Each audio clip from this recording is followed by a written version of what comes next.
आज मैं आप लोगों को प्रबोधिनी एकादशी यानी रेवती एकादशी व्रत कथा सुनाने जा रही हूँ।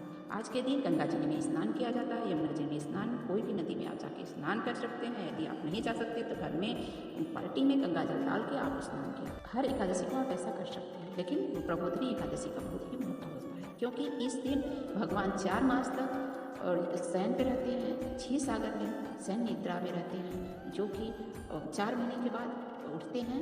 तो उसके बाद में मांगलिक कार्य होते हैं। तुलसी विवाह पहले संपन्न होता है, उसके बाद में अन्य विवाह किया जाता है। उसी दिन से विवाह शुरू हो जाता है। एकादशी के दिन विवाह करते हैं कुछ लोग, द्वादशी के दिन, लेकिन द्वादशी के दिन सोम माना जाता है।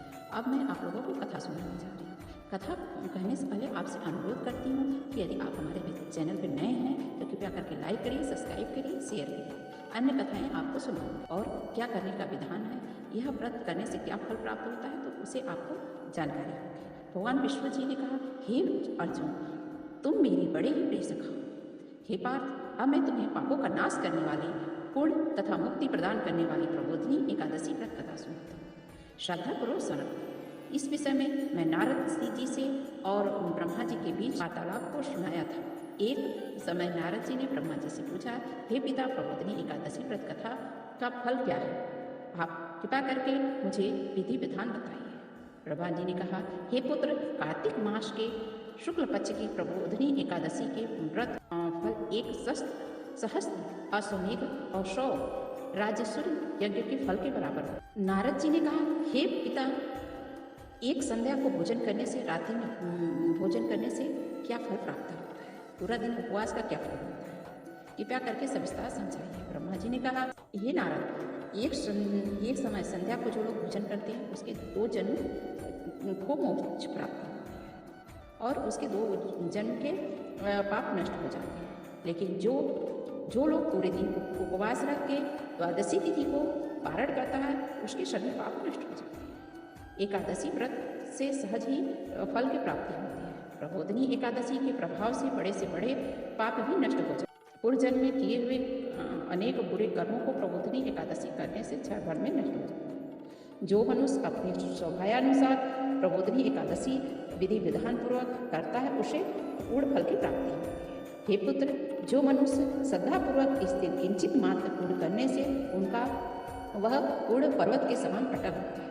जो मनुष्य अपने हृदय के ही ऐसा ध्यान करते हुए प्रबोधिनी एकादशी व्रत करता है, उसके 100 जन्म के पाप नष्ट हो जाते हैं। जो मनुष्य प्रबोधिनी एकादशी को जागरण करते हैं, उनकी बीती हुई तथा आने वाली 10 पीढ़ियाँ विष्णुलोक में जाकर वास करती हैं।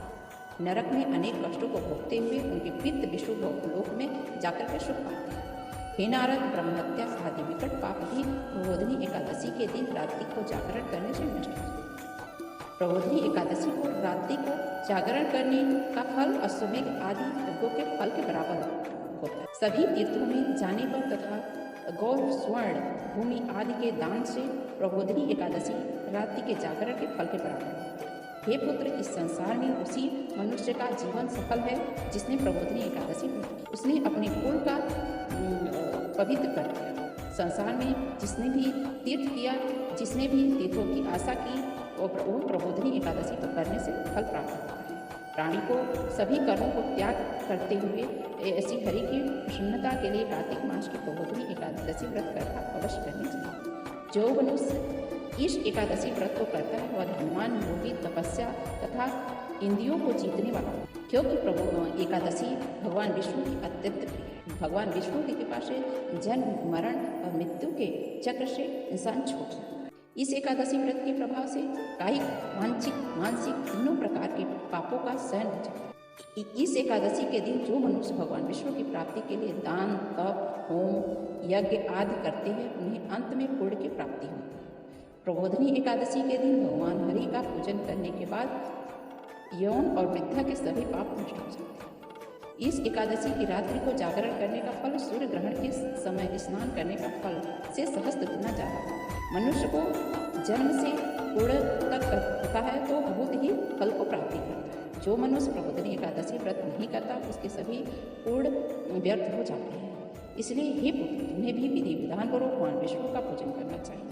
जो मनुष्य कार्तिक मास के धर्मपरायण होकर अन्य व्यक्तियों का अन्न नहीं खाते, उन्हें चंद्रायण व्रत के फल के बराबर प्राप्त होते हैं। कार्तिक मास में प्रभु दान आदि से उतने प्रसन्न नहीं होते जितने कि शास्त्रों के अनुसार कार्तिक मास की कथा सुनने से और दूसरों को सुनाने से फल प्राप्त होते हैं। गायों के दान के फल के बराबर होते हैं। ब्रह्मा जी की बात सुनकर के नारद जी बोले, हे पिता, अब आप एकादशी का व्रत विधि तो बता दिया, अब पूर्ण की प्राप्ति है क्या है, कृपा करके समझाइए। नारद जी की बात सुनकर के ब्रह्मा जी बोले, हे पुत्र, इस एकादशी के दिन ब्रह्म मुहूर्त में उठ करके स्नान से निवृत्त होकर के संकल्प करना चाहिए। एक समय भगवान विष्णु से प्रार्थना करनी चाहिए कि आज मैं निराहार रहूँगा, दूसरे दिन भोजन करूँगा, इसलिए आप मेरी रक्षा करें। इस प्रकार प्रार्थना करके भगवान पूजन करनी चाहिए। व्रत आरंभ करना चाहिए। उस दिन रात्रि को भगवान के समीप गायन, नृत्य, बाजे तथा अथा कीर्तन करते हुए रात्रि व्यतीत करनी चाहिए। प्रबोधनी एकादशी के दिन भगवान विष्णु की आराधना करें तो फल प्राप्ति होती है। शंख के जल से भगवान विष्णु का अर्घ्य देना चाहिए। इसका तीर्थ फल के बराबर। जो मनुष्य अगस्त पुष्प से भगवान विष्णु का पूजन करते हैं उनके सामने इंद्र भी हाथ जोड़ता है। कार्तिक मास में जो लोग बिल्वपत्र से भगवान विष्णु का पूजन करते हैं उन्हें अंत में मुक्ति प्राप्त होती है। कार्तिक मास में जो मनुष्य तुलसी दल से भगवान का पूजन करते हैं 1000 जन्मों तक उनके पाप नष्ट हो जाते हैं। जो मनुष्य तुलसी के दर्शन करते हुए भगवान का स्पर्श कराते हैं उनको बहुत ही फल प्राप्त होता है। कोटि युग तक भगवान विष्णु के लोक का वास होता है। जो मनुष्य तुलसी का पौधा आज के दिन लगाते हैं उनको भगवान विष्णु जी अत्यंत फल की प्राप्ति करते हैं। जो मनुष्य भगवान का कदम के पुष्प से पूजन करते हैं यह लोग को नहीं जाता। सभी कामनाओं को पूरा करने वाले भगवान विष्णु कदम के पुष्प से अत्यंत खुश हो जाते हैं। यदि आपको एक कदम का फूल मिल जाए तो आप जरूर आरती करें। साग के पुष्प से भगवान का पूजन करते हैं उनको मुक्ति प्राप्त होती है। जो मनुष्य को अशोक के फूल से भगवान विष्णु का जो लोग पूजन करते हैं उन्हें अंत में सुख रहित होना पड़ता है। जो मनुष्य भगवान विष्णु का सफ़ेद और लाल गणेश से पूजन करते हैं वह अत्यंत प्रसन्न रहते हैं। जो मनुष्य भगवान श्री हरि का दुर्वा दल से पूजन करते हैं वे पूजा के फल के 100 गुना बराबर होता है। जो भगवान सभी के पत्र से पूजन करते हैं वे भयानक यमराज के मार्ग को सुगमता से पार कर जाते हैं। जो मनुष्य चंपक पुष्प से भगवान विष्णु का पूजन करते हैं वे जीवन चक्र मृत्यु से छूट करके मुक्ति प्राप्त करते हैं। जो मनुष्य स्वर्ग का बना हुआ केतकी का पुष्प भगवान को अर्पित करते हैं उनके करोड़ों जन्म के पाप नष्ट हो जाते हैं। जो मनुष्य पीले रक्त का कमल चढ़ाते हैं और पूजा करते हैं, दीपदान करते हैं, उनकी सारी भगवान परेशानियाँ दूर करते हैं। शुद्ध नदी में स्नान करके जो लोग पूजा करते हैं उनको तो 100 गुना प्राप्ति होती है। धूप दीप जला के भगवान की पूजा करनी चाहिए। ब्राह्मणों को दक्षिणा दे करके जो मनुष्य रात्रि स्नान करते हैं दही शहद दान करना चाहिए। जो मनुष्य फल की आशा करते हैं उन्हें फल दान करना चाहिए। तेल की आशा करते हैं तेल घी दूध दही अन्नों का चावल का दान करना। जो मनुष्य इस व्रत में भूमि पर शयन करते हैं उन सबको वस्तुओं सहित शैया दान करनी चाहिए। जो मनुष्य मौन धारण करते हैं स्वर्ण तिल दान करना चाहिए। जो मनुष्य कार्तिक मास में खड़ाओ धारण करते हैं उन्हें खड़ाओ यथाशक्ति आपके पास जो होगा वही दान आप कीजिएगा, क्योंकि ये सब तो विधि विधान है। जितना कहा गया उतना इंसान नहीं कर सकता। यदि कर सकते हैं तो क्यों। जो लोग नमक त्यागते हैं उन्हें शक्कर का दान करना है। जो मनुष्य नित्य प्रति देव मंदिर में दीपक जलाते हैं उन्हें स्वर्ण तांबे दंडिका दीपक घी बत्ती आदि सहित दान करना चाहिए। जो मनुष्य चातुर्मास व्रत में भी वस्त्र को त्यागते हैं उस दिन से अब तक तो उनको बहुत ही पुण्य प्राप्त होता है। जो मनुष्य प्रबोधिनी एकादशी के दिन विधि विधान पूर्वक व्रत करते हैं उन्हें अंत में सुख की प्राप्ति है, अंत में स्वर्ग की प्राप्ति होती है। जो मनुष्य चतुर्मास व्रत को बिना किसी बाधा के पूर्वक पूर्ण कर लेते हैं उन्हें दोबारा जन्म नहीं लेना पड़ता। जिन मनुष्यों का व्रत खंडित हो जाता है उन्हें दोबारा प्रारंभ कर लेना चाहिए। जो मनुष्य इस दिन एकादशी के महात्म्य की कथा सुनते हैं उन्हें हजारों यश अश्वमेघ करने का फल प्राप्त होता है। आप लोगों को एक प्रचलित कथा सुनाने जा रही हूँ। जो कि एक बार शिव जी के मंदिर थी, उस मंदिर में एक चूहा था जो कि घूमता था और वो बार बार जब वो दीपक शांत हो जाता था तो उस दीपक की जो पत्ती होती है उसे खा करके उसका पेट भर जाता था। एक बार उस चूहे को बहुत तेज भूख लगी थी तो वह चूहा आया और देखा कि लौ जल रहा है, उसे भूख शांत करना था। इसलिए जानवर को तो इतना ज्ञान नहीं होता है, उसने उस जलते हुए लौ को खा लिया। उसके पेट में जलन होने लगी। जलने के बाद में आपको पता ही क्या होता है, फिर उसकी भी छोटा सा वो जानवर था, उसकी मृत्यु। यह सब नारद जी देख रहे थे। इसके पुण्य से शिव जी ने भगवान विष्णु ने उसे आशीर्वाद दिया और मुक्ति प्रदान की और कहा कि तुम हमारे सामने नाच के कीर्तन की, क्योंकि मंदिर में नाचना बहुत ही शुभ माना जाता है। उसने तो जलन से नाचने लग गया था, इसलिए भगवान प्रसन्न होकर, शिव जी प्रसन्न होकर उसे मुक्ति प्रदान किया, जीवन और मृत्यु के चक्र से वो छूट गया। और दूसरी कथा आपको सुनाना चाहती हूँ। एक बार युधिष्ठिर जी ने कहा, श्री कृष्ण जी, मैंने तो सब आप एकादशी कथाएं सुनाए, आप देवोत्थान एकादशी कथा सुनाइए। एक राजा के राज्य में सभी लोग एकादशी का व्रत रखते थे। उनके यहाँ बहुत सारे नौकर चाकर लगे हुए थे। उनके यहाँ पशुएं भी एकादशी के व्रत करते थे। एक दिन उनके नगर में एक व्यक्ति आकर के बोला, महाराज मुझे नौकर बना लीजिए, मैं आपके यहाँ नौकरी करूँगा। राजा ने शर्त स्वीकार कर ली, कहा कि ठीक है, तुम्हें सब दिन तो भोजन मिलेगा, लेकिन एकादशी के दिन भोजन नहीं मिलेगा। उस व्यक्ति ने उस दिन तो स्वीकार कर ली कि मैं फलाहार रह जाऊंगा, लेकिन जब उसको एकादशी के दिन फलाहार मिला तो वह गिड़गिड़ाने लगा। कहा कि इससे मेरा पेट नहीं भरेगा, मैं भूखा ही मर जाऊंगा, मुझे अन्न दे दो। राजा ने उसे शर्त याद दिलाई, परंतु वह नहीं माना, अन्न को नहीं त्यागा। तब राजा ने उसे आटा, दाल, चावल आदि सामान दे दिए। वह नित्य की तरह नदी में गया और स्नान करके भोजन पकाया और भोजन पका करके भगवान को बुलाने लगा। आओ भगवान, तैयार हो गया भोजन।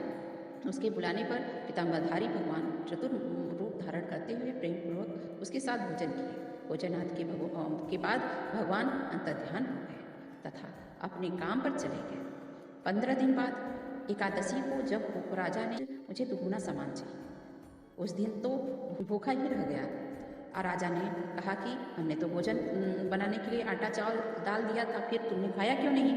तो उसने बताया कि भगवान, मैं अकेले नहीं खाता, हमारे भगवान भी खाते हैं। यह सुनकर के राजा को बड़ा आश्चर्य हुआ। सब अपनी कथा बताया तो उसने कहा कि ठीक है, तुम्हारे भगवान का हम भी दर्शन करना चाहते हैं। राजा की बात सुनकर के वो बोला, महाराज यदि विश्वास नहीं तो चल कर के देख लो। राजा एक दिन पेड़ के पीछे बैठ गए।